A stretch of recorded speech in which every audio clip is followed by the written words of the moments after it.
بسم اللہ الرحمن الرحیم۔ السلام علیکم ورحمۃ اللہ وبرکاتہ۔ انگنت لا تعداد درود و سلام آقا نامدار علیہ الصلوۃ والسلام اور آپ کی آل طہار پر۔ میں ہوں دا میسج ٹی وی سے خالد بخاری۔ ہم نے اپنے ناظرین کے لیے خوابوں کا سلسلہ شروع کیا ہوا ہے، اور اسی سلسلے کا ایک اور خواب ہم کلام کے نام سے تھا۔ خواب میں خیال کو تجھ سے معاملہ تھا، خواب میں خیال کو تجھ سے معاملہ، جب آنکھ کھل گئی نہ زیاں تھا نہ سود تھا، جب آنکھ کھل گئی نہ زیاں تھا نہ سود تھا۔ اللہ کریم اپنے کلام میں ارشاد فرماتا ہے، تم بھی منتظر رہو اور میں بھی منتظر ہوں۔ ہم سب بنی نوع انسان منتظر ہیں۔ کوئی بیمار ہے تو شفا کا منتظر، کوئی قید ہے تو رہائی کا منتظر، کوئی تنگ دست ہے تو فروانی دولت کا منتظر، کوئی زیر دست ہے تو زبردست بننے کا منتظر، کوئی ناکام و نامراد ہے تو کامیاب اور کامران ہونے کا منتظر، کوئی خواب دیکھتا ہے تو تعبیر پانے کا منتظر۔ پکڑو اسے جانے نہ پائے، مار ڈالو اسے، شور اتنا کہ کانوں پڑی سنائی نہ دے۔ ہر گھر سے آوازیں گونج رہی تھیں، کچھ لوگ ہاتھوں میں ڈنڈے اٹھائے ہوئے، کچھ تلواریں اور نیزے بھالے پکڑے ہوئے۔ میں سر پر دوڑے جا رہا تھا، ایک بستی، دو بستی، پھر نہ جانے کتنی بستیاں گزرتی چلی گئیں۔ آبادیاں ختم ہونے لگیں، اب تو ہر سمت ویرانے ہی ویرانے تھے۔ آوازیں مدھم ضرور پڑی تھیں، پر ابھی ختم نہیں ہوئی تھیں۔ ارے یہ کیا، میں تو پسینے سے سرابور ہو چکا ہوں۔ میرے جسم کے مساموں سے بہنے والا پسینہ بدبودار نہیں تھا، بلکہ ایسی خوشبو کہ جس کا تصور کرنا انسانی حسیات کے بس سے باہر۔ پھر جیسے موسم بدلنے لگا، مناظر تبدیل ہونے لگے، ویرانیوں سے نکل کر حل کی ہوئی زمین پر قدم پڑنے لگے، ڈیلے پاؤں کے نیچے مسلنے لگے، چلنا دشوار ہونے لگا۔ آرام کرنے کے لیے رکنا چاہا، لیکن میرے قدم آہستہ ہونے کی وجہ سے آوازیں جو مدھم پڑ چکی تھیں پھر سے بلند ہونے لگیں۔ پھر سے دوڑنا شروع کیا، گرتا، سنبھلتا، بیٹھتا، کھڑا ہوتا اور پھر سے بھاگتا۔ تھک ہار گیا تو سوچا کب تک بھاگتا رہوں گا، کیوں نہ روڈ کی نشاندہی کروں تاکہ کوئی سواری مل جائے اور میں اس سواری پر سوار ہو کر ان لوگوں سے کہیں دور چلا جاؤں جو مجھے پکڑنے کے لیے مسلسل میرے تعاقب میں آ رہے ہیں۔ خود ہی اندازہ لگایا کہ دائیں طرف مڑتا ہوں تاکہ روڈ پر چڑھ سکوں۔ دائیں مڑنے پر کچھ اور تو بھی نہیں ملا تھا، نہ روڈ نہ سواری، البتہ ایک ہم سفر مل گیا۔ یہ ہم سفر آسمان کا چاند تھا جو اب میرے ساتھ ساتھ چلنے لگا۔ اب رات آدھی سے زیادہ بیت چکی تھی جب مجھے پھر سے آوازیں آنے لگیں۔ میں گھبرا گیا کہ کہیں ایسا تو نہیں کہ رات ہونے کی وجہ سے میں نے دوبارہ ان لوگوں کی طرف ہی رخ کر لیا ہو۔ پھر اپنے ہم سفر چاند کی طرف دیکھا تو وہ مسکرانے لگا اور مجھ سے ہم کلام ہوا۔ رک کیوں گئے ہو؟ پریشان نہ ہو، یہ شور ان لوگوں کا ہرگز نہیں، وہ تو آپ کو تلاش کرتے ہوئے اسی ٹریک پر بہت آگے نکل گئے ہیں۔ آپ نے دائیں ٹرن لیا تھا جو آپ کے لیے اچھا تھا، اور یہ اور لوگ ہیں، بے فکر ہو کر آگے بڑھو، یہ لوگ ان جیسے نہیں ہیں۔ میں مطمئن ہو گیا اور چلنے لگا۔ کیا دیکھتا ہوں، ایک دریا ہے جس کا پانی دودھ کے رنگ کا ہے، یا ایسے سمجھ لیں دودھ کا دریا ہے۔ دونوں کناروں پر برقی کمکمے لگے ہوئے ہیں، میلے جیسا سما ہے، لوگوں کا رش ہے۔ کچھ لوگ اس دودھ کے دریا میں نہا رہے ہیں، کچھ لوگ وضو کر رہے ہیں، کچھ لوگ اپنے برتنوں میں دریا سے دودھ بھر رہے ہیں۔ کچھ خواتین و حضرات ایسے بھی ہیں جو اپنے گندے کپڑوں کو اس دودھ کے دریا میں ڈالتے ہیں، اور جب باہر نکالتے ہیں تو وہ انتہائی شفاف اور بے عیب ہو جاتے ہیں۔ میں بھی دریا کے کنارے پہ پہنچتا ہوں تو میرے پاس ایک بکرا آ جاتا ہے۔ میں حیرانگی سے اس بکرے کو دیکھ رہا تھا کہ وہ مجھ سے ہم کلام ہوا اور مجھے پوچھنے لگا، آپ کو دریا کے پار جانا ہے؟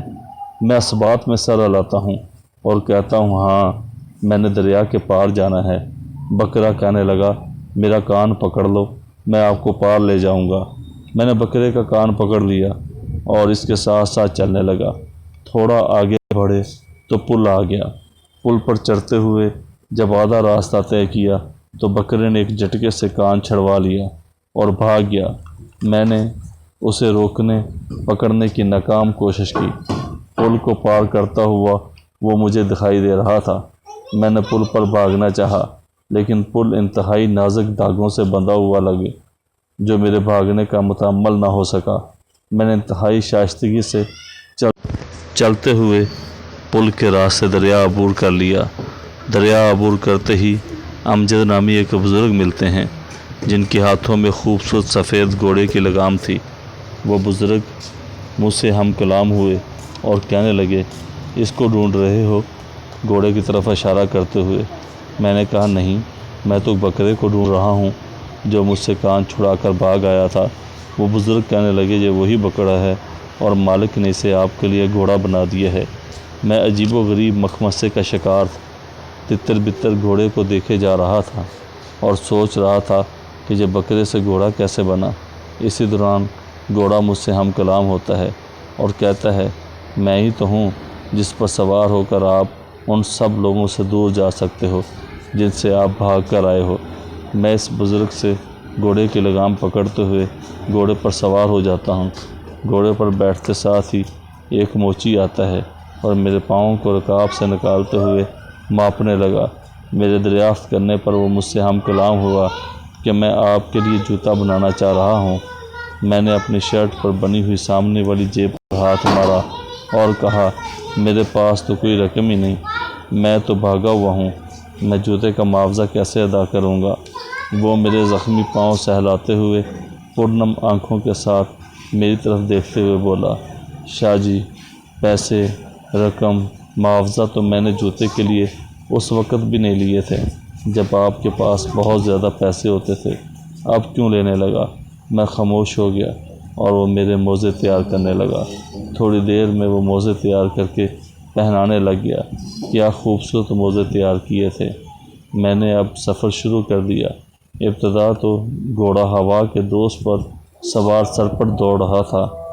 گھوڑا جس راستہ پر مجھے لے کر جا رہا تھا اس کے دونوں اطراف میں شہر خون چکا تھا۔ ہر طرف تڑپتے لاشیں، خون اور بارود کی ملی جلی باعث۔ ایسے لگ رہا تھا کہ سید سگی صفی نے ایسے ہی کسی منظر کو دیکھ کر یہ نظم لکھی تھی، یہ نظم لکھی ہوگی۔ ہم سارے لاوارث لاشیں، انسانی کھالوں کے اندر جسم چھپا حیوانوں کا، زندہ ہیں جس عہد میں ہم، یہ عہد نہیں انسانوں کا۔ یہ میزائل اور ایٹم بم، قتل و غارت، فتنہ و جنگ، روگ ہے ساری دنیا کا، بھوک افلاس علالت ننگ، ظلم کے دیمک رفتہ رفتہ جسم و جان کو چاٹ رہی ہے۔ ایک تلوار ہے جو نفرت کی امن کی گردن کاٹ رہی ہے، خون میں لت پت سڑکیں کر دیں۔ مرضی ہے یہ ہتھیاروں کی جس کی چاہیں عصمت لوٹیں، طاقت پر ہتھیاروں کی۔ آج کسی کے گھر ہے ماتم، کل اپنا نمبر آئے گا، گلیوں میں گھر سڑ جائیں گے، کون ہمیں دفنائے گا؟ ہمدرد ہمارا کون ہے جو دکھ درد ہمارے جانے گا؟ ہم سارے لاوارث لاشیں، کون ہمیں پہچانے گا؟ کہیں کہیں زخموں کے کرانے کی آواز، کہیں کہیں زخمیوں کی کرہانے کی آواز، کہیں گولیوں کی سنسناہٹ، کہیں دور دور تک اٹھتا ہوا دھواں۔ گرد و پیش بے پرواہ گھوڑے پر سوار چلا ہی جا رہا تھا۔ پھر بے غور و کفن لاشوں سے بھرا ہوا ایک میدان آ گیا۔ گھوڑے کے بڑھتے قدموں میں کوئی لغزش نہ آئی۔ پھر بھوتوں پریتوں کے گول در گول آئے، لیکن نہ گھوڑا رکا، نہ میری ہمت نے جواب دیا۔ ہر قسم کے حالات کے دگرگوں صورتحال کے باوجود جو گھوڑا اپنی رفتار اور چال کو برقرار رکھے ہوئے تھا، اچانک گھوڑے سے اونٹنی ڈاچی میں تبدیل ہو گیا۔ میری حیرت کی انتہا ہوگی، کیا ماجرا ہے؟ پہلے بکرے سے گھوڑا بنا اور اب گھوڑے سے اونٹنی۔ اتنے طویل سفر میں گھڑ سواری پر تھکن کے کوئی آثار نہیں تھے، لیکن اونٹنی کی سواری نے چند کلومیٹر پر ہی تھکاوٹ کا ایسا غلبہ کیا کہ انگ انگ میں ٹھیسیں اٹھنے لگیں، جسم چور چور ہو گیا۔ اونٹنی کی شکل پر نظر پڑی تو کراہت آنے لگی۔ یا اللہ! یہ ایسی بدشکل اور بھیانک بھی تیری کوئی مخلوق ہو سکتی ہے؟ دعائیں، التجائیں ایک نہ رکنے والے سلسلے کی مانند شروع کر دیں۔ اونٹنی اپنے مخصوص انداز میں چلے جا رہی تھی۔ ہچکولے اب برداشت سے باہر تھے۔ قبل اس کے کہ میری جان اس تکلیف دہ سفر کے سبب نکل جاتی، مالک کو میرے پہ ترس آ گیا اور میرے متوازی ایک خوبصورت ڈارک براؤن گھوڑا چلنے لگا۔ میں نے اونٹنی سے جمپ لیا اور اس متوازی چلنے والے گھوڑے پر سوار ہو گیا۔ گھوڑے پر بیٹھتے ساتھ ایک اور بزرگ آ گئے۔ ان کے ہاتھ میں ایک سیاہ جھنڈا تھا۔ وہ جھنڈا مجھے پکڑاتے ہوئے بولے، وہ سامنے والی چوٹی پر اس جھنڈے کو آپ نے گاڑنا ہے۔ پھر بولے، اگر کوئی رکاوٹ کھڑی کرے تو میں آپ کو تلوار دیتا ہوں، اس کو اڑا دینا، دیکھنا کہیں اس جھنڈے کے تقدس اور حرمت پر آنچ نہ آنے پائے۔ مجھے روک کر وہ چند ثانیے کے لیے گئے اور پھر ایک تلوار مجھے سونپ کر غائب ہو گئے۔ جھنڈا اور تلوار لیے میں چوٹی تک پہنچ گیا۔